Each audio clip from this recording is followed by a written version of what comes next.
Good morning, homesteaders, gardeners, and cooks. My name is Jennifer. Welcome back to Miles Away Farm and the continuation of the August garden tour. This is my in-ground garden tour. So this is the place that we put all the really big plants that need a lot of room. So things like tomatoes and melons and corn. And it is today, I believe, is the 15th of August. So a couple of days after the raised bed garden tour. It's been hot and we've had some super sunny days, and so it's been hard to get time to come out here when the lighting was great, but we're supposed to get a little overcast in the next hour or so. So let's take a look at the garden and see how we're doing. So I am gardening in Southeast Washington, Zone 7A. So we are on the eastern dry side of Washington, not the western west side of Washington. Fun fact, over half of Washington is actually quite dry. And we get less than 20 inches of rain a year and almost none of it in the summertime. And so this entire garden is on a drip tape irrigation system. And that is how we keep things alive in the summer.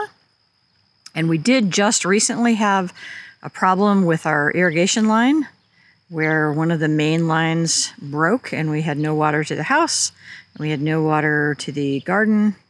And we got the water to the house fixed immediately, but then we had to wait 3 or 4 days for a part to come in to fix the part that went to the garden. I deep water it every 3 days, and this didn't get any water for about 5 days. But that is why we build up organic matter in the soil for resiliency, and also why we deep water, so that there is a reserve of moisture in that soil, so that things can survive even on 90-degree days during the summer, if something like that happens. So let's take a look at what we've got going on out here. And I think I've mentioned this in previous videos. This is my Marion berry row. Marion berries are a type of blackberry.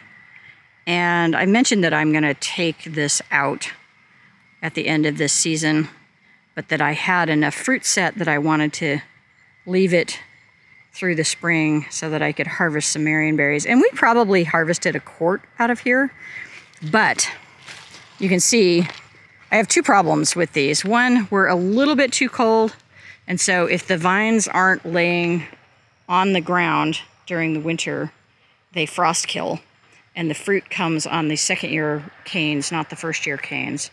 And so that limits how much fruit I can get unless I leave it sprawling. If you leave it sprawling, pretty much everywhere that the canes touch the ground, they root, and so you end up with a giant thicket of blackberries, and then you have to dig them all up in the spring, which is a huge ordeal. And then, even when you do get fruit, you end up with this. And so this is fruit that I was unable to harvest because it simply got way too hot. And so I was watering, I had regular irrigation, and then I was overhead watering, trying to cool this fruit down so that I could get more of it to a point where it was actually harvestable. And it was only semi-successful. And so while this year's growth is super happy, I mean, you can see how it's just coming out of here like a rocket and sprawling. All the stuff from last year that I had trellised up here is now currently dying back, because that's what it does. It fruits and then it dies. And you can see how much fruit on here just simply never got harvested because it dried up in the heat before I had a chance to actually harvest it. So I'm going to take these out, and I imagine I'll be fighting them for several years because they are pretty tenacious. And then I'm going to put an early season raspberry in here, something that's less thorny, because good Lord, these are thorny. Look at the thorns on that. Yeah, they are miserable to work with. So something less thorny and something that is ripe in June instead of July, because our climate is such that it's just too hot. And so we end up with a ton of this, which is really, really sad when you've gone to all the work to get these up on a trellis and get them pruned back. It's kind of heartbreaking. So I was pretty sure I was going to tear these out at the beginning of the season when I was talking about it. Now I am 100% sure that I'm tearing these out. I am done with Marion berries. They are more of a West Washington crop, not an Eastern Washington crop, with good reason. It's a lot cooler over there and they get a lot more moisture. So yeah, not suited for my climate. I have figured out when to call Uncle, and we'll be taking these out this year. So these are 100-foot rows with generally 2 lines of drip tape. Our soil is sandy loam, So it does not hang on to water in a super big way. We don't have a lot of clay, but it's also not sandy, and so we do okay. But my drip tape has an 8-inch spacing because of that, because it will drain fairly quickly. This row that you see right here is obviously some sunflowers that were volunteers that just came up. And then behind that chunk of sunflowers, those are Jerusalem artichokes, also known as sunchokes. And they are a perennial sunflower, and there's a bunch of them in there. And for whatever reason, the variety that I have does not bloom until quite late in the year. They usually bloom in September. I have a neighbor with some of these, and his are blooming right now, so different phenotype. And then behind that are a bunch of really sad rhubarb. But the nice thing about rhubarb is that rhubarb is perennial, and it will die back in the heat of the summer and then come back in the spring just fine. This row is a little bit of everything. So tucked on the end here is supposed to be a Cherokee purple tomato. I am now fairly convinced that I messed up the seed. This was a bonus plant that I just stuck in the ground because I had it and had space for it. It's finally started to take off. It looked really sad for a long, long time. But I think this might actually be Anise Noir, also called pineapple. It's actually a variety that I really, really like. But the tomatoes that I've gotten off of here, which mostly just went to the chickens because they weren't in very good shape, have not been the classic Cherokee purple. So I have a feeling I have the wrong plant in there. We'll see. Looks like we finally have some new fruit starting to set in there. This is tobacco. Somebody had some seed at a seed swap, and I wanted to just see what the plants look like. And so this is really fun. And they are blooming quite gloriously right now. And if you want to harvest them for the leaves, you're supposed to take the flowers off so that they put more energy into their leaves. I'm obviously not doing that because I don't really care. But they're pretty fun, and they are, at this point, some of them are taller than I am, so that's exciting. And evidently, if you harvest tobacco, a couple of things that I've learned looking things up, you can harvest them one leaf at a time from the bottom, and so as they start to yellow, that's when you start to harvest them. So here you can see this really big guy here. We've got, that leaf is looking a little bit more yellow, and then they get more green as you go up. So you harvest them as they start to dry down. And interestingly, this plant has so much nicotine that you really need to wear gloves when you handle it, because the nicotine tar that's coming out of the leaves can actually make you sick. It can absorb through your skin and make you quite ill. And so when you're handling tobacco, you need to have gloves on, which makes me think of the history of tobacco and all of the slaves that were part of its production, and I'm guessing they did not have gloves, so that is definitely something that will stop you in your tracks. And then the other thing is tobacco is very prone to viruses, and if you look at this leaf right here, or actually really just kind of this entire plant, that is probably a virus. Anytime you see this kind of mottling on a leaf, it's almost always viral. And so tobacco mosaic virus is fairly common, and I think it's seed-borne, and so I think once it's in the seed, it's very hard to get rid of. Because this is a nightshade, and it's interesting that this is a nightshade because this doesn't look like a tomato blossom or a potato blossom, but this is a nightshade family, so related to potatoes, tomatoes, peppers.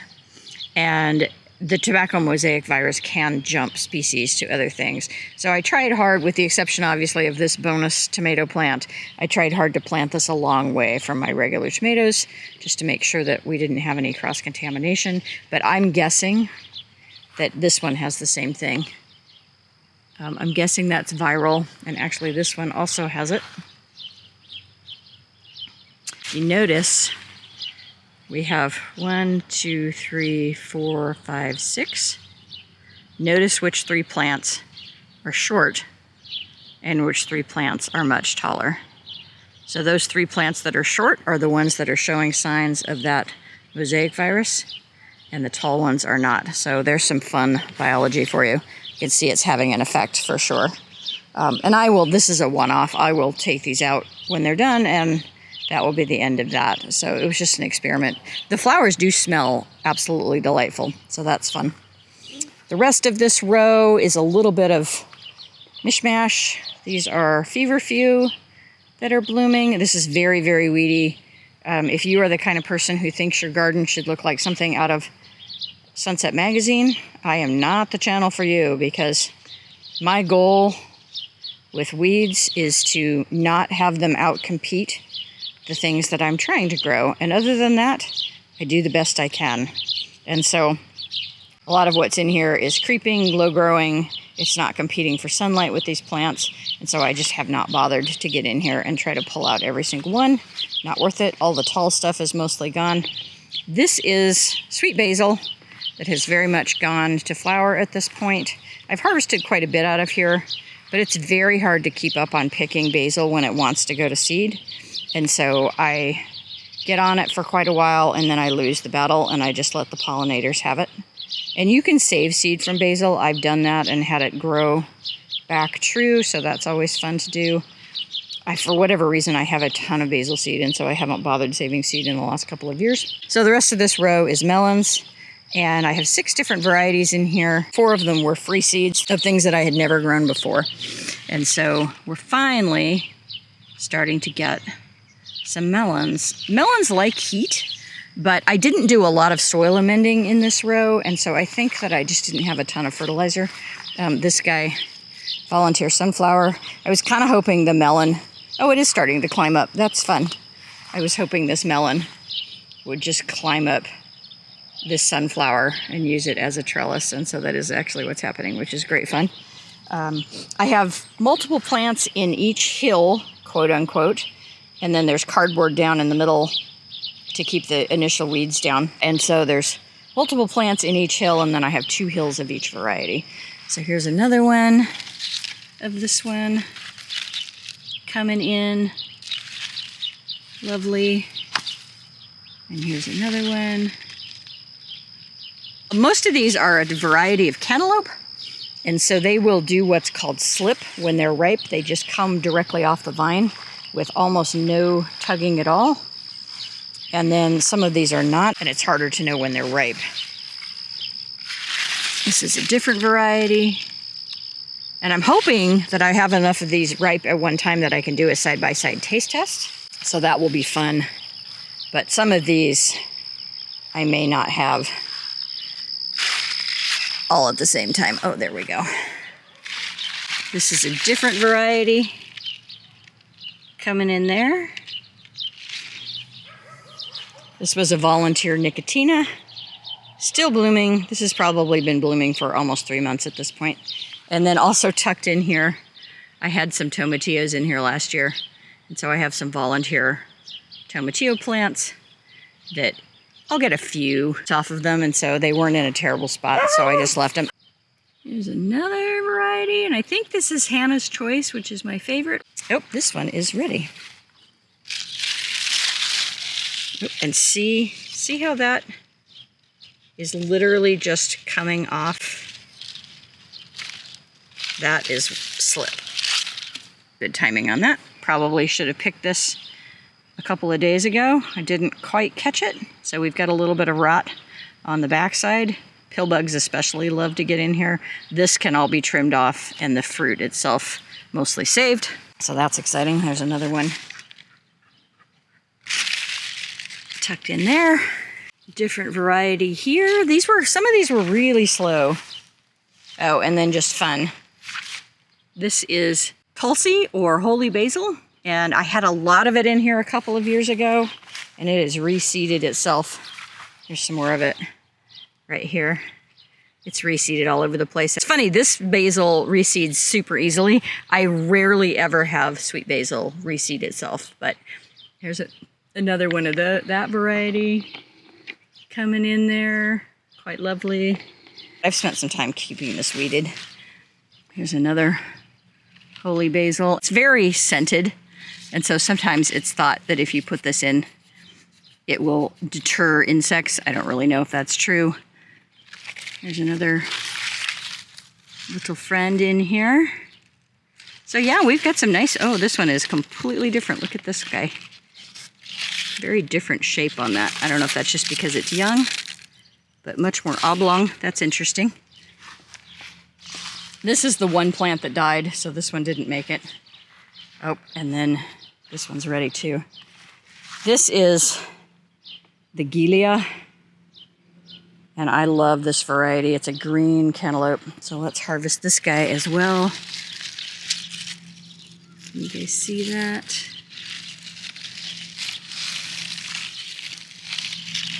And I like to take, this yellow is a distinct color change, so I know this is ready. Nope, that's really stuck on there. I'm gonna give that one more day.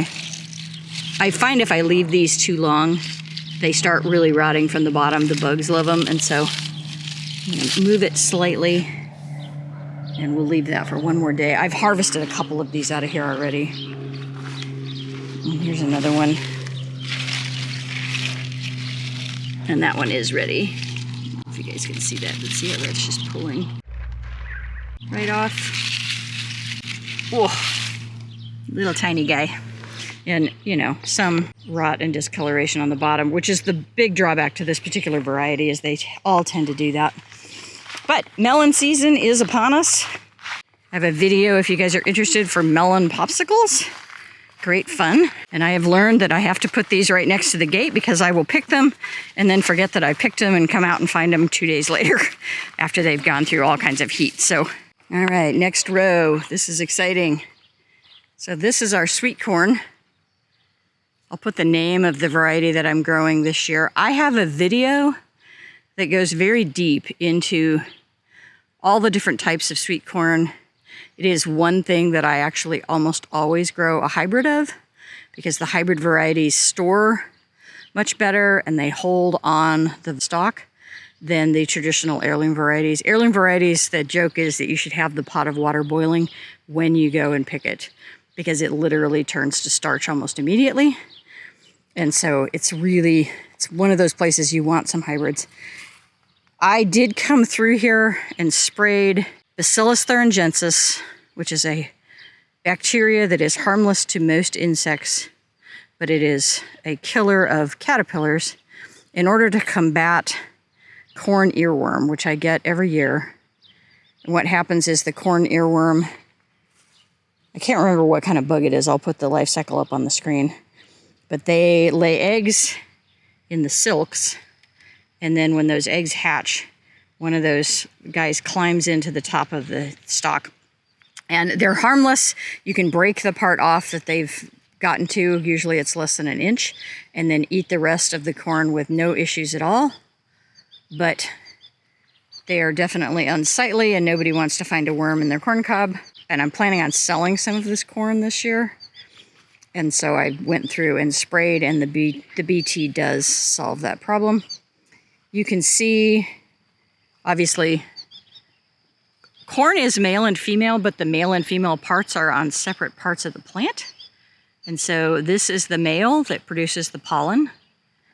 And we're past most of the pollen drop, but you can see the pollen just in there on that leaf. And then this falls down onto the silks, which is the female part of the plant. And each one of these little lines goes to a different kernel, and each one of those needs to get pollen on it in order for that kernel to develop. And so if you ever get an ear of corn where some of the little kernels are fat and some of them are not, that is incomplete pollination. And early, when these are first starting to drop pollen, you can come through and just do this. It is wind pollinated, not insect pollinated, and so you can just brush your plants and that will help some of that pollen drop. I seem to have different stages here. And so when your silks are dry, that's usually a pretty good indication that the cob is ready. You can also often tell just by how fat it feels. There's a fullness to it that you get the hang of as you grow more corn over time. These are looking really good, you guys. I think we're gonna have corn for dinner. Some of these, like this looks really thin, not very fat. This one is thin, and that just might be incomplete pollination. It might be that they just didn't get completely pollinated. I do have some different ages out here, even though this was all planted at the same time. Like clearly, This is way behind. And these are not nearly as mature as well. But imagine coming through here with a sprayer and literally trying to spray the top of every cob that you see. That's what I did. And I had quite the day when I did that, where I was having all kinds of issues with the sprayer. So there was a lot of drama, but we got it done. And the nice thing about BT is because it's bacterial, it will sit on that top for quite a while. And so I'm sure I did it a little bit late, and so I'm sure that I missed a few things, but for the most part, it should have protected these. We'll see. Getting ready to start harvesting here in a minute. But corn, yeah, very exciting this year. It's been a while since I've had a good year of sweet corn. And then you've got stuff like this. You know, obviously got started super late and way, way, way behind everybody else. And most likely this will not make enough pollen in order to pollinate the corn that's on there. Most commercial corn varieties anyway will have 2 stalks. And that was something I didn't really know when I first started growing corn. Here's a classic example, is that for all this work, you really generally only get 2 cobs per plant. And usually the one that is higher on the stalk gets ripe sooner. And I find that's usually often pollinated more completely as well. But yeah, a lot of work, a lot of vegetative matter for just two ears per stalk. And then this variety, for whatever reason, and I don't think it's nutrition because I have a lot of nutrition in this row. We fertilize this with aged chicken manure, composted chicken manure. But these are not really tall, which is actually really nice because usually what happens is that you get really tall stalks and then you get a windstorm and it causes what's called lodging, where they fall over. So I'm actually kind of happy this is shorter. But these are just about my height, so a little over 5 feet. And that could be varietal. Some corn varieties are much, much shorter than others. But yeah, good corn year, very exciting. So I went ahead and pulled one of these just to check it. Here's an example of where we are. I would say that needs another couple of days. Generally, it's about 20 days from the time you start seeing the silks to the time you're ready to harvest. This is probably, it's very close. I'm certainly edible, but probably needs a day or 2 more. It looks like they're not quite as filled out as they could be. All right, next row over. This was volunteer cilantro from last year where it had gone to seed. I never harvested the seed. You can see this is what cilantro seed looks like. And it reseeded itself. And then I ended up harvesting a lot of the coriander, which is the seed name for cilantro. Harvested a lot of coriander out of here. This is really quite weedy, unfortunately. But got a nice coriander harvest out of here. And then there's quite a bit obviously still in here that is going to take way more work than is worth my time. And so I've just, you can see here, these are the ones that I harvested where there's nothing left on the top. But it's very tedious. And so, although these guys on the end, these were late, these will be worth doing something with. But coriander, nice harvest there. And then the rest of this row is various kinds of beans. And so this is a mixed variety of bean. And these are dried beans, not green beans. So we're getting some nice green beans in here. Obviously these won't be ready for another month or so. Little bonus flower there at the end. And I've done my best to come through here.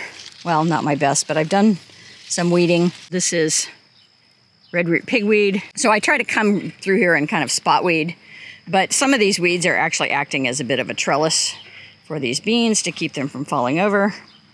And so it's a bit of a mess, but there's a lot of food production happening in here. And so I'm not terribly worried about it. So this first section is all a mixed variety, a bunch of different kinds of beans. And it'll be interesting to see which ones I end up with because I had a lot of spotty germination this year. And so it'll be interesting if only some of the seeds that were in that mix actually were the ones that germinated. But you can tell here's a purple flower versus the white flower. So those are clearly 2 different varieties. growing right in there. Beautiful zinnia as our marker for changing from one variety to another. This didn't germinate at all, and so this is just a giant weed disaster. And usually what happens in mid to late August is we'll get a good soaking rainstorm, and I will often come out and tackle this kind of stuff weeding-wise when we get a good soaking rainstorm, because these weeds are established enough that no amount of drip irrigation is going to easily make them pulled out.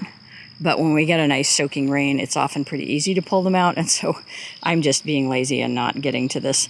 This is lamb's quarter, edible when it's small, very much related to spinach, delicious green, and so I never worry too much about having a lot of this because it's just food in the spring when I don't have to plant it, which is nice. But that's lamb's quarter. And then the red root pigweed is an amaranth, and that is also edible. So, you know, you can think of them as weeds or you can think of them as emergency food stores. Take your pick. Lovely, another zinnia in here. And then this, can't remember. I've forgotten now which bean. So really I only have 3 kinds of beans in here this year. It was supposed to be 5, but I had some duds. But this one is doing well. And, you know, we're getting some of this kind of stuff. You know, I see people just wringing their hands online in groups about this kind of thing. And I don't care. Like, there's beans on this plant. It's doing okay. I'm going to get a crop out of it. Whatever this is, it could be heat related. Probably is heat related. I'm not seeing any obvious, like, aphids or anything in there. And it's not enough of a deterrent that I'm terribly worried about whatever it is. I may eventually figure it out. I may not. But as long as I'm getting a crop, I'm not going to wring my hands about it. I guess I'm not a helicopter gardener. Another gorgeous orange zinnia. We have picked a lot of these, and they've been sitting in my kitchen window where I stand and do dishes, and they're just stunning. So this has been a really fun one. More tobacco. This was a late planting of tobacco that I didn't have a good place to put it, and the beans that were supposed to be in this section did not germinate, and so I just threw them in here. They are definitely quite a bit behind where the other ones are, but it was just a place to put a space holder to put things in. This little guy right here, I have a few of these around the garden. This is ground cherry, and they're another thing that will reseed. There's also some bindweed in there. But ground cherries reseed. They're also in the tomato nightshade family, and they're delicious, but you never manage to pick all of them. There you go. You're starting to get fruit there. When they're ripe, they actually turn a different color and they fall onto the ground, which is why they're called ground cherries. They're sprawlers, and so this plant, when it's really happy, will easily get, 2 feet wide, but they're really hard to pick commercially. And so I love to sell them because they're great snacks for kids, but it takes forever. Basically, I can't charge enough to make it worth my time. And then this last little bit down here, these are the tepiary beans. So this is the native Southwest bean. And I'm super excited about this. It's been really fun to see how the plant looks different. And I've done my best to come in here and keep the bindweed out of this and to keep the weeds out of this so that this has a fighting chance. This is super drought tolerant, and so really no issues with this last, 15 plus days in the last 30 of 95 and up. It's done just fine. And then I am getting some bean pods on here. And these are tiny little, they're almost like a lentil. They're a tiny little bean. So I'm excited to see what kind of a crop we get out of this. I didn't get super great germination in here, but the stuff I have seems to be doing quite well. So that's fun. There's another bonus gorgeous Sahara flower. Okay, next row. More basil, lots and lots of basil all over. If you've been following these garden tours all year, you know that I planted basil in about 25 different places. Some extra Signet marigolds. Obviously, I need to clean the bindweed out of the middle of that. They like to be in the ground. The ones that I planted in the ground have done much better for me than the ones in pots in terms of hanging in there. And they will definitely reseed because the one I have in a pot is actually germinating in the pot right now from the seed that's been dropped. So that's interesting, but this is an edible flower. And so I've been selling some edible flower packs this year, and so that contributed to that. A little bit of dill that is dried up and spent. Dill is a surprisingly water-heavy plant. I find if it doesn't get quite enough water, I don't get great seed production on it. But fun fact, if you are making cucumbers this time of year and you're frustrated because you can't find fresh dill, you do not need fresh dill to make dill pickles. You can just use dill seed instead of fresh dill. And so I usually have a few of these around and I let them go to seed, and then I collect the seed. This one is the only one that actually looks like it's got some decent seed on it. And then I can make dill pickles whenever I have pickles, regardless of whether I have dill. Another stunningly gorgeous zinnia. This probably is my favorite of all the ones I have. Just lovely, lovely colors here. And then some herbs that I really need to get out here and do some harvest on. So this is za'atar, another marigold. This is parsley. And these have struggled this year. Like this one is coming back. I had a huge amount of die-off around the edges on that, but now the center looks pretty good. And then now this one looks sad. And that looks like it could be viral. I'm not really sure what's happening. And then I have 3 other plants that are just pretty much fine. So I think maybe it was just the heat is part of what's happening here. We just had a ridiculous amount of heat.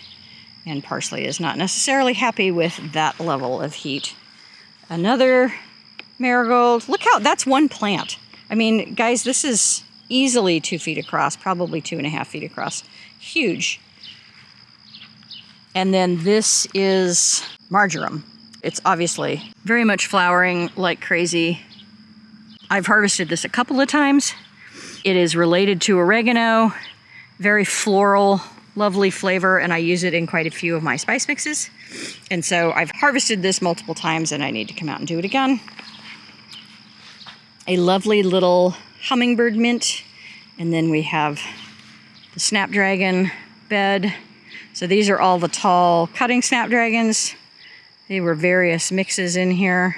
And they're leggy and falling over, and they've been pruned multiple times, so it's late in the season. This is August snapdragons, not June snapdragons. And then this is called Cherry Twist. And I need to come through here and just do some pruning. But they're so pretty. Even you can see, you know, this started to bloom all the way down here. And it is bloomed all the way up this stalk. And we're still blooming at the top. And then the ones at the very bottom eventually will dry out, and that will be full of seed. And so lots and lots of possible seed collection happening here. But Cherry Twist, really beautiful. I've really loved this snapdragon this year. It's been super fun. And then a few more of our Sahara. I do need to do some weeding. It has been way too hot to be out here weeding, so I have not done a lot of weeding in the last month, I admit. Sahara rudbeckia, getting down towards the end of their charmingness, but so pretty.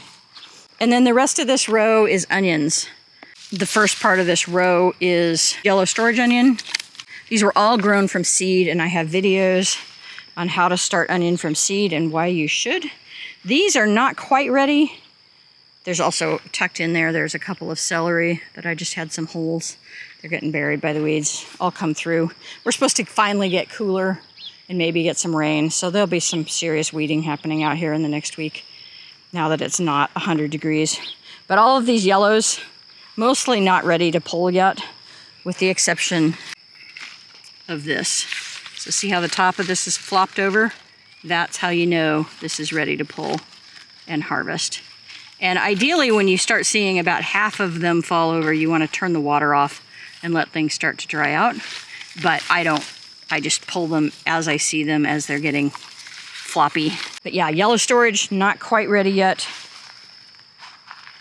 Red storage, I would say I've pulled more than half of these. So these are about done. And I've just been bringing them back to the house as the tops have fallen over. And you can see this giant guy here, floppy top. So that's ready to come out of the ground. And I put these in my greenhouse. My greenhouse has a shade cloth over it. I put these in my greenhouse to dry and cure, and then come back in about a month and cut all the green parts off and put them into storage. And then this last section was Cipollini onions, which is an Italian heirloom variety, and they have completely been harvested at this point.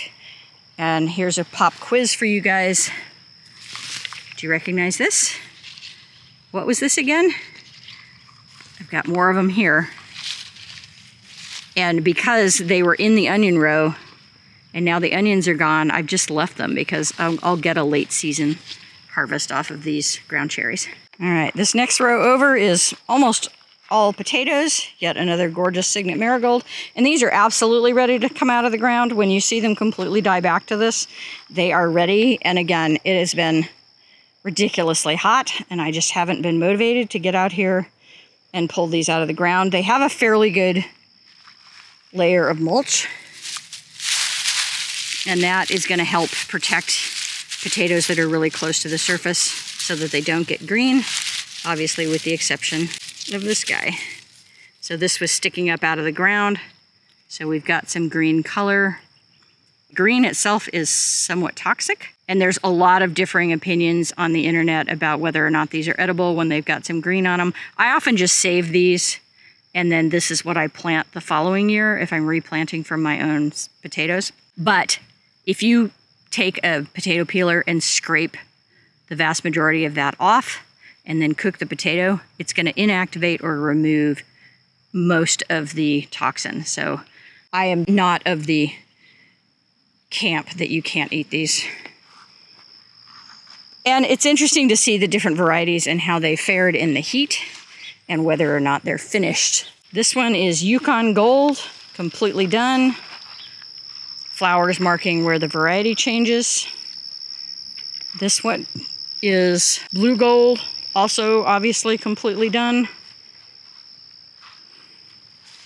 And then we have Kennebec, and Kennebec is on its way out, but obviously not completely died back. So a little bit more holding. And I'm recording this as much for me as for you guys, because I want potatoes that are longer season and a little more resistant to the heat, because that is just our new normal. So this one is Pinto, obviously dying back, but not completely done. This one is Elba. Look how much greener Elba is. So Elba clearly is either really long season. I'll put a chart up on the screen. I have information on all of these. So Elba, way, way, way greener still than anything else out here to speak of. So handled the heat like a champ. These are not dividers. These are just volunteers. This is calendula. I have a lot of volunteer calendula all over this garden. Here's our actual divider. This gorgeous Queen Lime Zinnia. This one is Smilin' Eyes. I would say this is almost entirely done. You can see there's still a little bit of potato greenery in there, but pretty much finished. And then last but not least, this was Cayuga Gold. And I didn't have great germination on these, and so I don't have nearly as many plants in this bed, but not completely died back versus the other varieties that are out here. So interesting. And then this one actually looks quite good. So Cayuga Gold, definitely a little longer in terms of holding power. So interesting on the potatoes. These are the kind of things where it's great to keep notes, whether it's a video note or just a note on your phone or pictures. But, you know, as our climate changes and we're trying to adapt our produce to our local conditions, having this kind of information on what does well with, 15 days of 95 plus degree weather, when potatoes are a cool season crop and really don't like the heat in general, that might be really important information to know. Because our summer this year is almost identical to the summer that we had last year, which was a lot of heat. And then the rest of this row is herbs. So this is an Italian oregano. Obviously all the oreganos are very, very flowery right now. I have a ton of this, and so I'm probably not going to harvest this because I have like half-gallon jars of it dried, so I probably don't need any more. Some thyme that I do need to come out here and harvest. But great for pollinators. Always good to have thyme, even if you never cook with it, just because pollinators really love this. And then this is random kale that I put in the ground that I just had extra plants of. And the red Russian kale, not looking super great. Definitely has been sad in the heat. Again, kale is a cool season crop. But the dinosaur kale has held pretty well. This was just, I had this out, and so for another crop, and when it was done, I decided to throw it on here to give this a little bit of shade. But surprisingly holding way better than the Russian kale for sure. This was a couple of really late cabbages that I did actually harvest. So there were 3 of them in here. I did surprisingly well with all the heat. This is a stunning, the rest of this row, just stunning Sahara Rudbeckia. It looks pretty even when it's faded. I mean, it starts looking like dried flowers, but even faded, it's super, super pretty. So down to the end. And there's a huge amount of variation in height on this variety too. I noticed that some of it is really short, and some of it is super tall, like that red one, very, very tall. And then this guy on the end, really, really short. Lastly, almost lastly, more herbs. This was a sage that I had in a pot, overwintered, and then it bloomed like crazy, and then I cut all the blooms off, and now we're starting to get our fall flush of new growth. And so every herb is slightly different in terms of how you handle it and when you need to pick it. And a lot of them are, it's really important to harvest them fairly early in the spring before they start flowering. But sage, you'll definitely get a second flush of great growth in the later part of the year.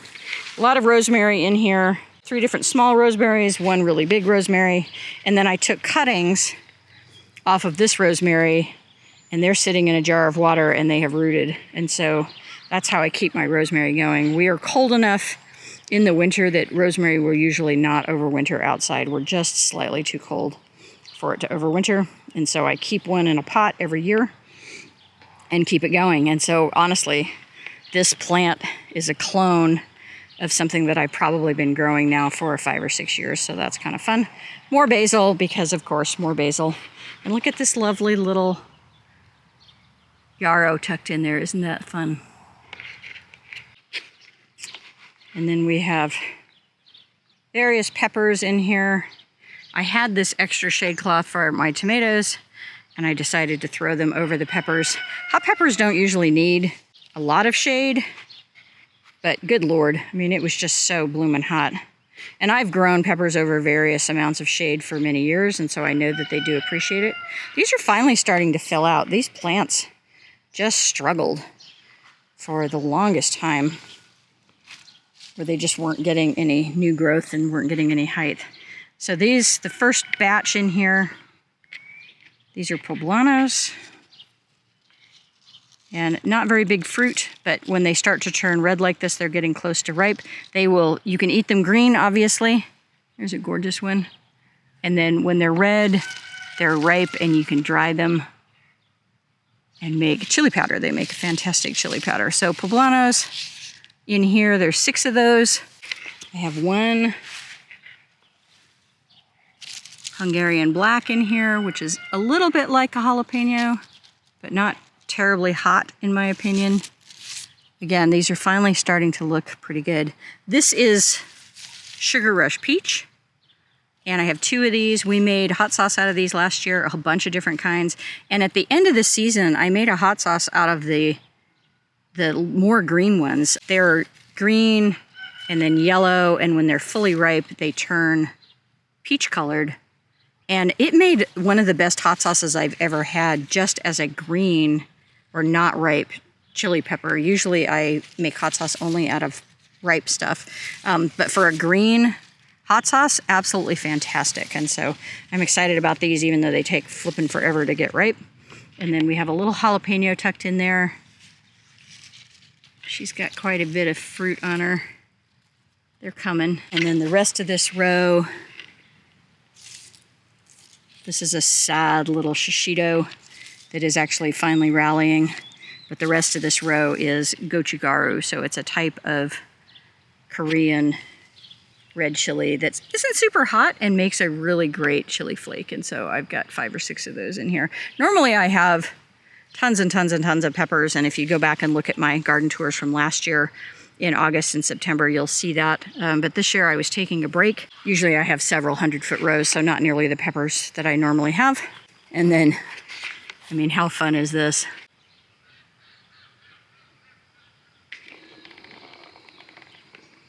So we have the giant sunflower row on this side, and then we have the tomatoes on this side. And the side that's open right here, this is facing south. And so normally I would have this shade cloth on the south side, but because the sunflowers had gotten so tall, they are providing shade for these tomatoes. And so I actually switched the shade cloth to the north side because we're getting a lot of direct sun from the north in the dead middle of summer, and I was trying to protect these guys a little bit. Our tomato crop has been very, very, very slow this year. I just harvested a bunch a couple of days ago, but that was the first big harvest I'd done. It's taken a long time. We've just been incredibly slow. Cherokee purple that isn't a Cherokee purple. This is the one for sure that I think is, if you could see that down in here, that's obviously not a Cherokee purple. I think this is the Anise Noir, which is okay. It's a wonderful tomato. And then Anthony's Heart, which is a paste style tomato. I've harvested a few off of here. This is just gonna end up going to the chickens. Like the whole side of this is sunburned, as you can see, but ooh, look at that gorgeous guy deep in there. I mean, come on. So we're getting some fruit on this guy. And these were from saved seeds, so it's possible that these are slightly crossed as well. You can see the general kind of hog heart shape on there. So this is hog heart, which is a paste variety. We've got some nice fruit down in there. Very nice. Paste tomato. But I'm also getting a lot of blossom end rot. This is a new variety to me. Certain paste tomatoes seem to be incredibly prone to blossom end rot, and it is not my favorite thing. And so I generally will trial something, and if I'm having a lot of issues with it, I will not grow it again. So we'll see how we do here. That one just has a couple, so it's not too bad. And then this one is called Blue Beach, and this one has a ton of it. So this is definitely not something I'm likely to grow again, because almost all of this new fruit has got this. You can see here's one that's actually maturing. So, but then again, you know, here's one that looks really good. So, man, this stuff is crazy, trying to figure out how to garden in this heat. Yeah, some of this lower stuff, see, blossom end rot on there, but this one looks completely fine. There's a couple really nice ones that aren't ripe yet. Deep in there. But fun. This is the Astiana. So this is the seed swap seed that I'm super excited about. And so far these have been good. I've gotten a few. It's a paste variety. Really dry, not a lot of seeds. I need to do a side-by-side on all of these paste varieties and see which ones I like the flavor best on. I don't have a lot of ripe out here because I did just pick everything a couple of days ago, but this one has done well. It's a really fun one. And then now we get into more of the eating. This is Japanese black trifle. And I have probably harvested at least 20 fruits off of this. It's been incredibly productive, so really fun. And we're getting a second wave here. Tomatoes do not set fruit when it is above 95 degrees because the pollen is no longer viable. And so if you get heat waves, you'll get waves of fruit where you won't have anything set for a while, and then you'll get some new stuff, and then you won't have anything set for a while. We did have a brief spate of about 5 days where it was in the 80s, and so I'm guessing I got a second wave of fruit set during that period. This is Paul Robeson. Definitely one of my favorite eating tomatoes. Really lovely. I do love the dark purple. Dark purple tomatoes are my favorite. So a couple bug bites on that one down in there. But yeah, you'll get waves of stuff because it comes and goes depending on what the temperature is doing. This is my other Anise Noir. And I probably harvested 6 or 7 off of this the other day. But it is a yellow, orange, red, green, kind of tie-dye type of fruit. You can tell it's ripe by the texture when it softens up. Absolutely delicious. And then Dr. Wychee. Dr. Wychee is a big orange fruit, and it is just delightful and really big. I've harvested a couple in here that I'm sure were at least a pound. Quite a lovely variety. And then the rest of these are Canner Hole, Brandywine, and Mortgage Lifter. And these I mostly slice and dry because I sell dried heirloom tomatoes. And so that's the primary use for those. But look at that stunner. Those are gorgeous. So this is Canner Hole, and honestly, I don't find a huge difference between the 3 varieties in terms of flavor. They're all fantastic. Wow, there's some big ones in there this year. Look at that. There's great ones there, and I don't know if you guys can see that, but deep in there, there's another one. So Canner Hole, Brandywine. That one is distorted, but monstrous. I think I pulled a Brandywine or a Mortgage Lifter out of here that was over a pound just the other day. Stunning. And then here's the Mortgage Lifters. That one's got some sunburn on it, but coming. So first flush and then more. And then the rest of this row is all cherry tomatoes. And these are just finally now starting to get ripe. Like, it has been a crazy, crazy slow year for cherry tomatoes. I normally am buried in them by now, and I've had almost nothing. So it's just been really, really weird. I've literally never had that happen. So we have, this is Principice Borghese, which is a little cherry tomato that's also a good drying tomato out of Italy. I've been growing that for probably 20 years. At this point, I think the fabric of the universe will tear if I don't grow that every year. This is the free seed that I got from Greenstock, and it was just identified as a red cherry. And it turns out it's more like a red saladette, so they're a little bit bigger. I'm guessing this is probably Juliet, just because that's a really popular saladette variety, but no idea on that. And then the rest of this, finally getting some fruit. This is Peace Vine, looking good, ready to pick. This is Harvest Luck, not quite as good, but coming. So that's something to make a note of. Definitely getting better fruit set on the Peace Vine with the heat. And then I have 2 black cherry. Yeah, that's from next door. I was like, why is there, that does not look like a black cherry. This is climbing in from the plant next door. So that's more of the Harvest Luck. There's some of the black cherry coming in. And these guys are always a little bit slow, but they're coming. And they're a delightful cherry tomato. And I just love the combination of red, black, and orange. We're finally gonna get a harvest out of here. And then these are Sunrise Santium, I believe. And these plants have been miserable almost since the minute I put them into the ground. So I won't be growing this again. These plants are just not happy. I am finally getting some fruit set. But I have probably harvested 10 tomatoes off of this plant since I put them in the ground in early May.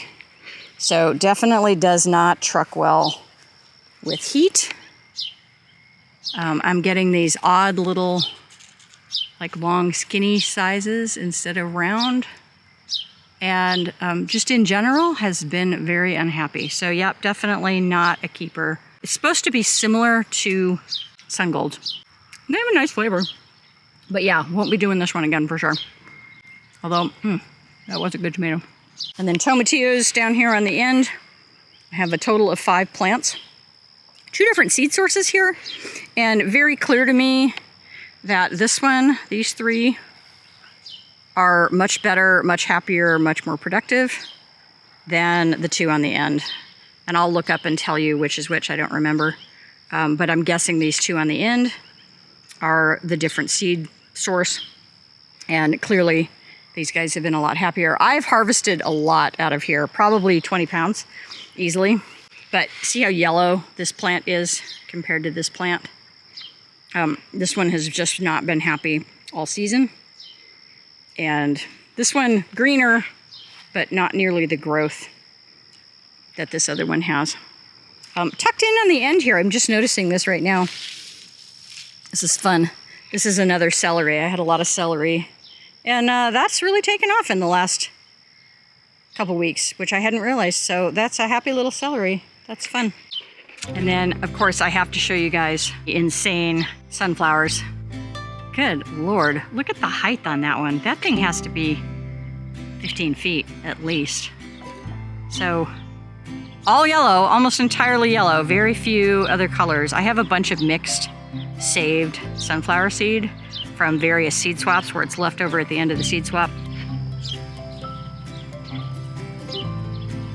And then I just mix it all together and plant it. Generally, sunflowers want to be yellow, and so they'll revert. If you save seed, they often revert back to yellow. And in fact, some of this stuff that's in here that's dead, that came up in this other row, this was a red sunflower last year that I planted from red seed, and it came back yellow. So not a ton of color, which I'm sort of sad about, but absolutely stunning, glorious flowers. Just tons and tons of them, and some of them are quite large. Like that one is really huge. This one is really big. Hello, my little friend. And then you can hear the birds yelling at me. The goldfinches come in here every year. Whoop, there we go. And feed on these sunflower seeds. And in fact, can you guys see how picked over that is? So there's hardly any seed left in that. And that's really why I plant them. I just plant them for the birds. They love them. And the birds also eat insects, and so I bring them in for both. Not all birds eat seeds, not all birds eat insects, although I think all birds pretty much eat insects when they're little. But some of them do both, and it never hurts to have them. And then, of course, my battle with the Morning Glory seed that was in here was not won. And so we have a lot of Morning Glory climbing up these sunflower stalks. And it is stunning right now. And I love it, but I'm probably gonna regret it. I'm gonna have a zero tolerance campaign on Morning Glory next year because it is so prolific that you can't ever get rid of it. And I'm sure I killed well over 1,000 Morning Glory seedlings early in the season, and I still have tons of it in here. But it is, right now, almost worth it. So pretty. So yeah, sunflowers, I tried this year to spread them out a little bit more so that they would have a little bit more individual space and hopefully get a little bit larger. And that seems to have been quite effective. And obviously some of the stuff in here is quite big in terms of seed head as well. Here's one with a little bit of color. So there are a few in here that have a bit of streaky red to them, but almost entirely yellow. And then this whole section of the garden is just fallow. Nothing is actively planted in here, and nothing is watered in here, with the exception of this last row. And so it's actually just been quite interesting to see like what has survived and how long it survived before it finally gave up the ghost. In terms of weeds, in terms of volunteer flowers. This is Queen Anne's lace here on the end. There's some yarrow over there that's dried out. So yeah, interesting experiment to just stop watering and see what happens. And then this is our sorghum. And so sorghum is a type of grass. It obviously looks very similar to corn. And I have multiple videos on sorghum. It is a great source of fodder for your animals as long as it hasn't been frosted. It's a great source of grain in terms of the seed top.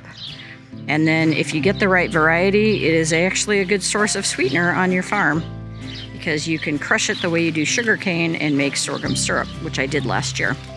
And so this is our sorghum row, and I tried to plant less densely than I did last year for the same reason as the sunflowers, trying to give things a little bit more room so that they could get bigger individual stalks, because that's where all the good syrup comes from. We have a little volunteer amaranth in here. It was an ornamental amaranth that I just left. We did come through here and just weed out the lamb's quarter and the red root pigweed. Gosh, a couple weeks ago, we were out here on a weekend and my husband helped me do that. It had just been watered, and so it was really easy to pull things. But yeah, sorghum coming along nicely.